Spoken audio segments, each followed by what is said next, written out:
My girlfriend thought sending me a cute selfie from girls' night would keep me fooled, until I zoomed in and noticed a strange man's watch beside her. I replied, "Looks like you saved me a spot." She went completely pale when I sat down next to her. Original post.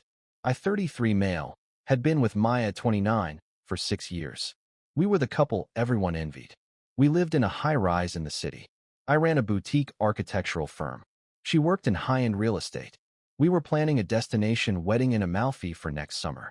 I had already put down a $20,000 non-refundable deposit on the villa. I thought I knew her. I thought we were building a life. It started 3 months ago.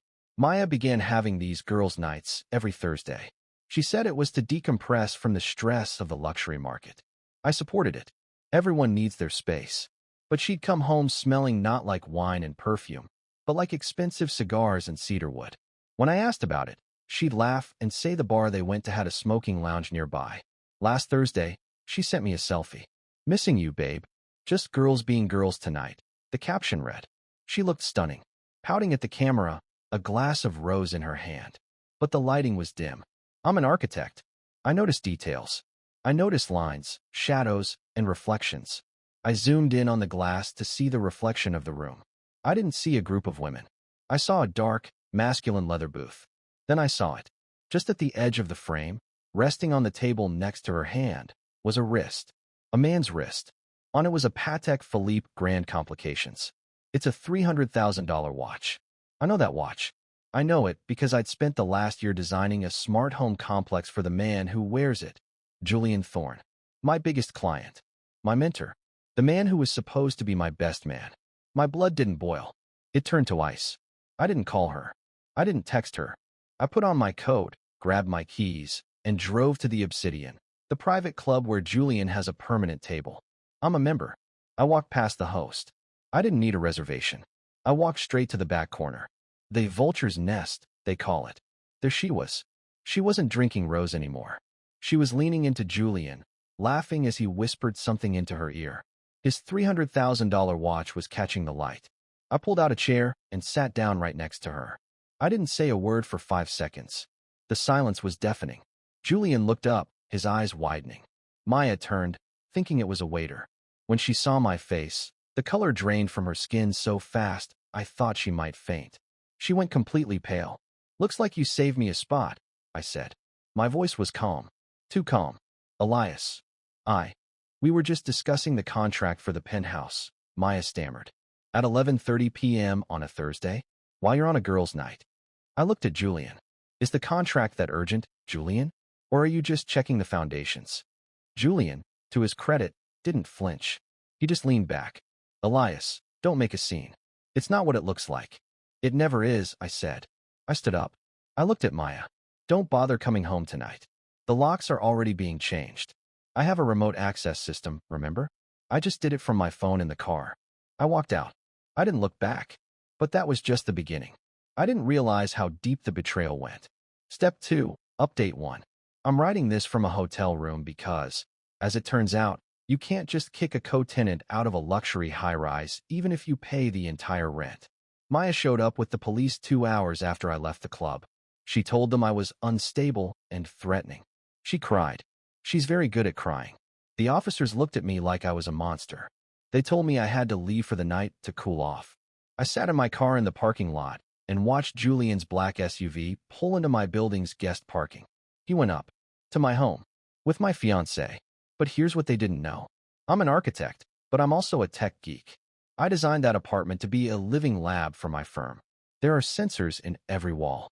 There are cameras in the common areas for security testing. And I have every single login. I opened my laptop. I didn't watch the bedroom. I'm not a masochist. I watched the living room. They weren't making out. They were talking. They were looking at my safe. "Did you get the files?" Julian asked. He sounded annoyed. "Not yet," Maya replied. She was pacing. "He changed the code this morning. He must have suspected something before the photo. We need those architectural specs, Maya. If we don't have the original structural load calculations for the waterfront project, the city will pull the permits. My investors are already breathing down my neck." My heart stopped. This wasn't just an affair. This was corporate espionage. Julian wasn't just my mentor. He was a shark who had over-leveraged his real estate empire. He needed my designs to fix a massive engineering error he'd made on a project we were collaborating on. If he didn't get them, he'd lose hundreds of millions. Maya wasn't just cheating. She was the inside man. I realized then that our entire relationship for the last year had been a setup. She had been feeding him information about my firm's bids, my designs, and my private financial records. I felt sick. But then, I felt a spark of something else. Revenge is a dish best served with cold, hard data. I started a screen recording. I watched them try to guess my safe code for an hour. They tried her birthday. They tried our anniversary. They tried the date I started the firm. Then they gave up. "I'll get it tomorrow," Maya said. "He'll come back to apologize. He always does. He's weak for me." "He'd better," Julian said. "Or we both go under when the bank audits the project." I closed my laptop. I wasn't going to apologize. And I wasn't weak. I called my lead developer, Marcus. "Marcus," I said, "remember that kill switch we built into the waterfront project BIM model? The one we used to prevent unauthorized access if a client defaulted on payment?" "Yeah," Marcus said, sounding sleepy. "Why? Activate it. Scrub the cloud servers. And Marcus? Move all our active project files to the encrypted physical drive in the offsite vault. Now." "Elias, what's going on?" "I'm being robbed," I said. "And I'm about to burn the thief's house down." Step 3, Update 2. It's been 3 days. The fallout has started, and it's uglier than I imagined. Maya's family started calling me. Her brother, a gym rat with a short fuse, left me a voicemail saying he was going to rearrange my face for kicking his sister out and slandering her name. Her mother sent me a long, guilt-tripping email about how Maya has been depressed and how I'm misinterpreting a professional friendship. I didn't reply to any of them. I was too busy with my lawyer. Yesterday, Julian's legal team sent me a cease and desist and a formal demand for the structural files. They claimed that since his company funded the development phase, the intellectual property belonged to him. They threatened to sue me for $10 million if I didn't hand over the data within 24 hours. I met with my lawyer, Sarah. She's a shark. "They have a weak case on the IP," Sarah said, flipping through the contract. "But they can tie you up in court for years. They can bankrupt your firm just with legal fees." "What about the recording?" I asked. I showed her the footage from my living room. The footage of Julian and Maya conspiring to steal my files. Sarah's eyes lit up. "This is gold. But it's not enough to stop the lawsuit. It's only enough to prove intent. We need something bigger." "I have something bigger," I said. I explained the engineering error Julian was hiding. The waterfront project, a 40-story luxury condo, had a flaw in the foundation pilings. Julian had tried to cut costs by using a cheaper grade of concrete. My original designs accounted for high-grade materials. If he used my designs with his cheap materials, the building would eventually sink. It would be a catastrophe. He needed my modified calculations to make the cheap concrete look safe on paper. He was going to forge my digital signature. If I give him the files, I told Sarah, he wins.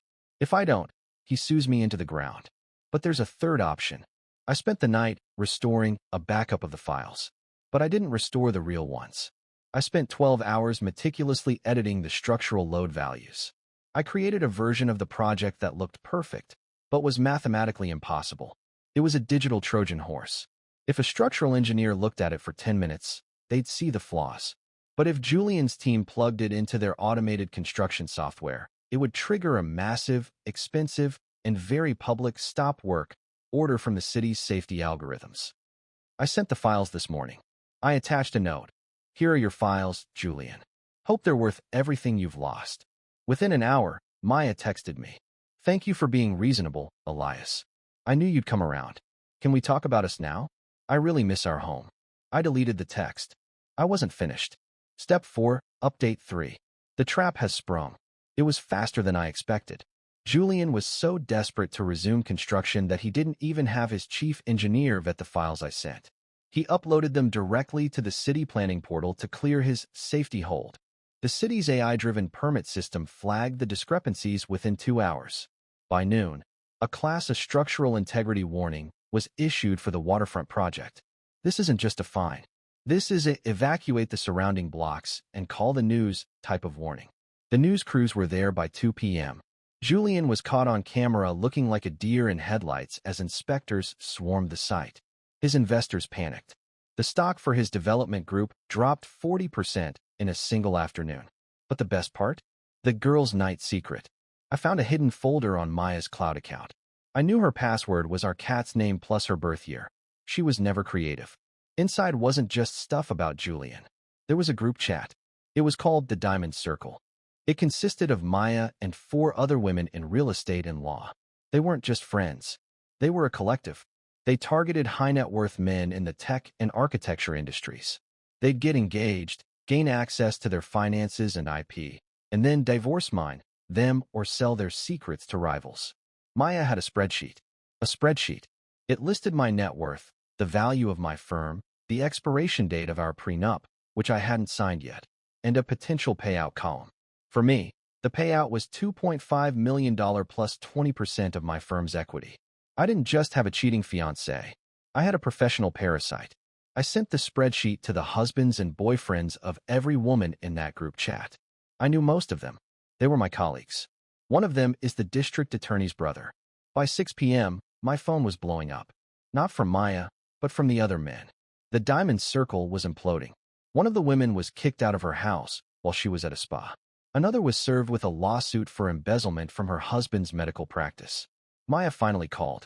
She wasn't crying anymore. She was screaming. "You destroyed everything. You ruined my career.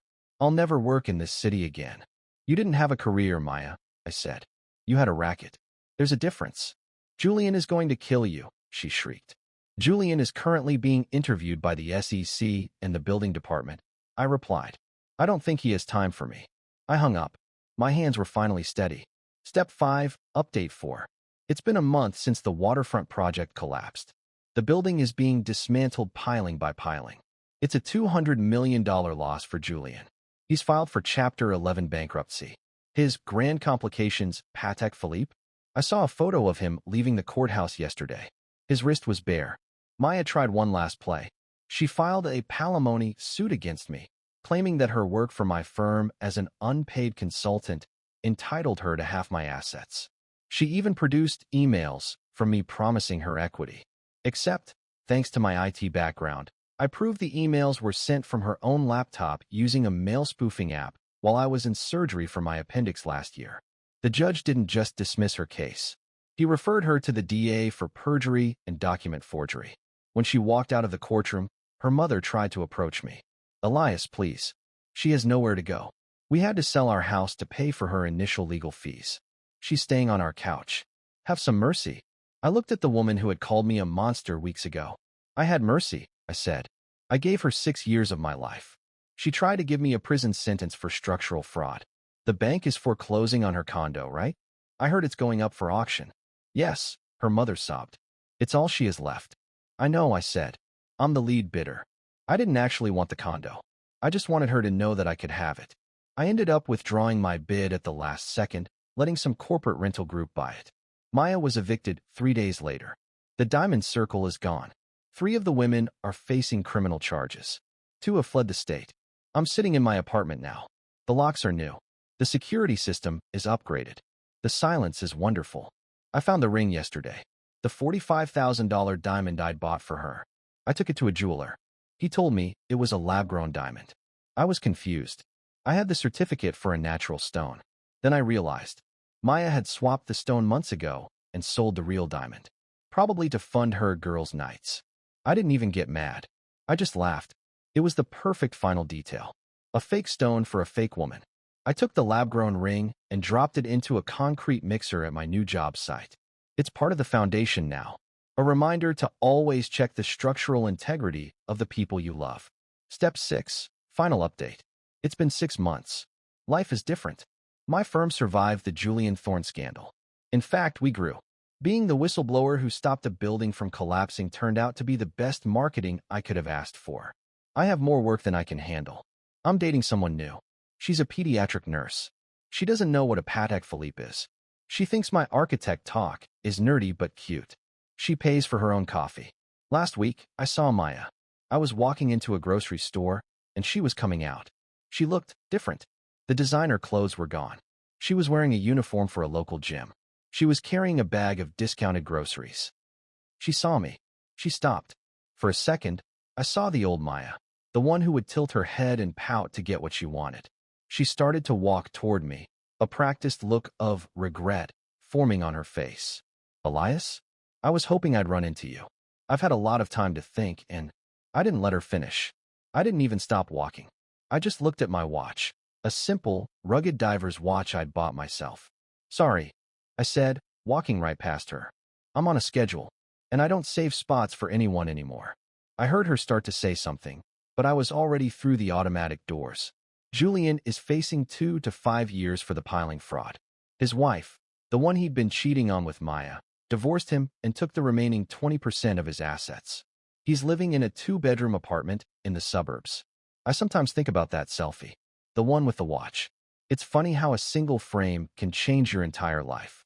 If she hadn't been so arrogant, if she hadn't wanted to show off her luxury life while betraying me, I might still be with her. I might be married to a ghost. Instead, I'm free. The waterfront project is finally being rebuilt. Properly this time. I'm the lead architect. Every morning, I walk onto the site and look at the foundation. It's solid. It's deep. It's real. That's all I ever wanted. Step 10, conclusion. For anyone going through this, the betrayal feels like it's going to kill you. It feels like the ground is shifting under your feet. But you have to remember that you're the architect of your own life. If the foundation is rotten, you don't try to patch the cracks. You tear the whole thing down. It's painful. It's messy. You'll have to deal with the flying monkeys and the lies. But when the dust settles, you get to build something new. Something that won't collapse when the wind blows. My hands don't shake anymore. I don't check my reflections for men's watches. I just look forward. To Maya, Julian, and the diamond circle. Thanks for the lessons. They were expensive, but they were worth every penny. Good luck out there. Watch the reflections. Trust your gut. And never, ever let someone else hold the blueprints to your happiness.